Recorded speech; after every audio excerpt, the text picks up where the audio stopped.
Assalomu alaykum, hurmatli vatandoshlar, hurmatli yurtdoshlar. Juda ko'pchilik bu yerda issiq bo'ladi. Kelsak, qiynalib olmaymizmi? Savidaga ziyoratga, murojaatga kelsak.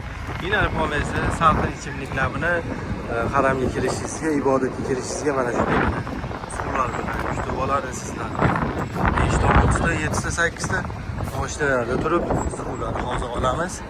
Haqiqiy zamzammikan? Hoji aka, zamzammi?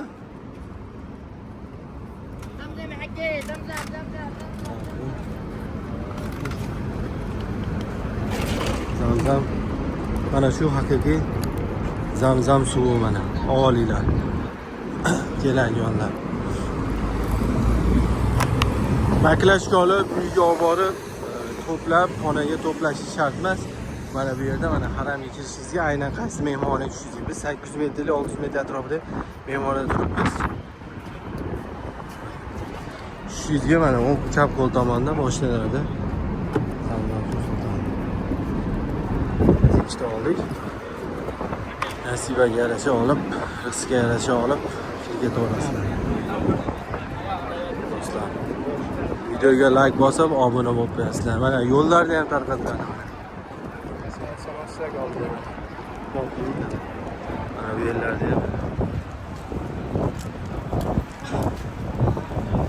yo'llarda haramga kirib, ibodatga kirib ketishingizga suvlar tarqatiladi. Mana shu videoga albatta fikringizni yozib qoldirib, like bosib qo'yinglar. Xo'sh, bizni Hikmat Travel Imperiya guruhi bilan ziyoratga kelgan insonlar albatta biz orqali kelsangiz, sharoitlar bir qator tushuntiraman. Bu yerda qolib ketsa ma'lumotlar, telefon qilsanglar yana bir qator operatordan ma'lumotlar olasizlar. Ziyoratga kelgan insonlardan talab qilingan narsa bittagina pasportingiz tashlab berasiz. Joyingiz band bo'ladi. Qaysi oyga, qaysi sanasiga kelmoqchisiz? Iyulda boshiga, mana shu oyda oxiriga yoki avgust oylariga. O'zimiz shu yerdamiz. Ibodatingizni, ziyoratingizni shaxsan o'zim kutib olib, chiroyli holatda amalga oshirib jo'natib yuboramiz. Va yo'llarda taksilar bor. Bu mehmonxonalar bor bu yerda mana. Yo'llarda mehmonxona bor, soat ichlari mehmonxona, soat pastlari fondiy magazin, budka, do'konlar nimaga kerak bo'lsa. Yana ma'lumot uchun aytib o'taman, bu yerda mana sim kartalar sotadi. Har bitta videoda aytib o'tib ketyapman. Ko'pchilik baribir sim kartani qayerdan olsam bo'ladi, internet uyga telefon qilgan qiynalyapmiz. Sog'-omonligimizni bildirish qiyin bo'lyapti. Mehmonxonada Wi-Fi ishlamaydi ekan, shunday ma'lumotlar bo'lyapti. Mana shu butkani ko'rdingizmi? Shunaqa butkalar, sim karta.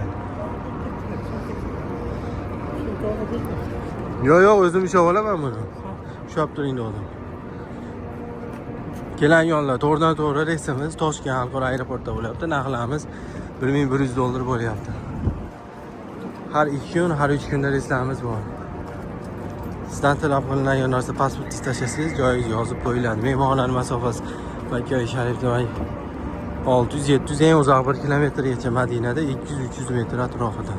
Madinada 2 mahaldan o'zbek milliy taomlari, Makkada 3 mahaldan o'zbek milliy taomlari beriladi. Kimki jo'natmoqchi bo'lsa, bemalol ota-onalar bizga ishonib topshirib jo'nataveringlar. O'zimiz shu yerdamiz, litsenziyamiz bor. Va yoki o'zingiz kelmoqchi bo'lsangiz, operatorga telefon qilib, joyingizni yozdirib kelishingiz mumkin. Har 2 kun, 3 kun reysimiz bor. Do'stlar, sizlarni kutyapmiz, litsenziyalangan va albatta ishonchli firma istab yurgan do'stlarga vazifa saqlab yetkazib qo'yamiz. Har bir insonga mana shu joylarga kelib, mana shunday zamzam suvi ichishlik nasib qilsin, inshaalloh.